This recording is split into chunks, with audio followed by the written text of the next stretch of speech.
Hi guys, I wanted to share with you today my counting calorie story.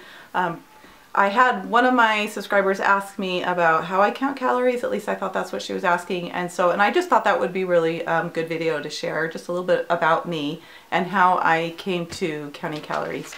I pretty much just wanted to briefly share with you my starting weight when I got married, which was 135 pounds, and then telling you that I had 5 kids.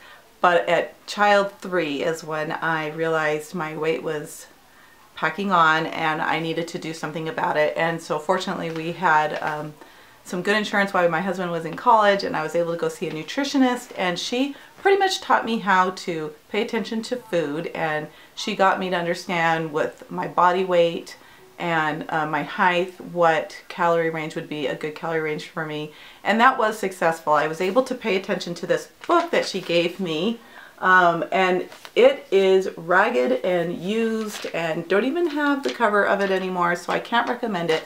But I think it was like diabetes weight loss management book or something like that. But I would say that there are a lot of good calorie counting books out there, and if you can get your hands on one, to do so and live by it religiously for about 2 or 3 weeks. That's what I did. And I just also want to say as a disclaimer, I am not a professional or a nutritionist. This is just my story, what worked for me. But I would highly recommend getting a calorie counting book.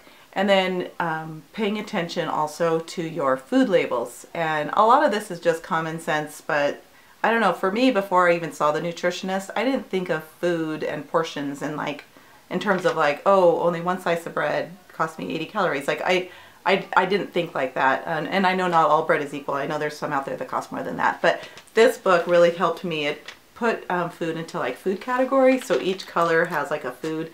Like the red was the meat and the orange is the fats, and anyway, and you can just refer to it, or I was referring to it often. For instance, fruits, it was saying how one small apple, all fruit, will cost you 60 calories if you eat it in these portions. And so they give you, for example, one small unpeeled apple will cost you 60 calories, or cantaloupe, 1 cup cubed up cantaloupe will cost you 60 calories. Of course, not an entire cantaloupe, but they teach you portions, healthy portions. And then, like I said, she put me on about a 1,600 calorie counting.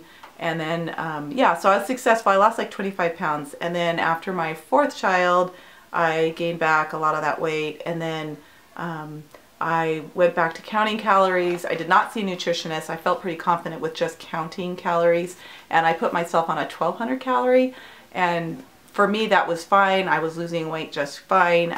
It took me about 6 months and I lost 30 pounds, and then I had another child, my 5th, my last, and she is currently 5 years old now. Well, when she was 3, I had gotten down about 15 pounds to my goal weight, and that was 3 years ago. And then I think I just got lazy. My workouts weren't as vigorous. I stopped paying attention to my portions, and I gained about 25-30 pounds back. And so here I am today trying to work that back off, and I'm getting in a good pattern, a good rhythm right now. I've been since the 1st of January. It's always good to have a fresh start of a new year, and I've been doing pretty good. I've lost 4 pounds already, so I'm yay, I'm so excited. But I just know it's a long journey. I've got at least, let's see, I have about 40 pounds I want to lose. But yes, so calorie counting, so the 2 tips that I would give and that has worked for me is to get yourself a calorie counting book and to pay attention to food labels, everything that you eat. And I would do that religiously for 2 or 3 weeks. That's what I did when I was seeing the nutritionist, and that really just got me in good habit and a good understanding of what I was eating and how much that food would cost me in terms of calories. And I am on MyFitnessPal. I know I've said that before, but if any of you would like to come join in with that, my username is Rhonda94. But yeah, so hopefully you enjoyed this video. Hopefully it helps, and I just wish you all the luck in your journey with counting calories. Okay, take care. We'll talk to you later. Bye guys.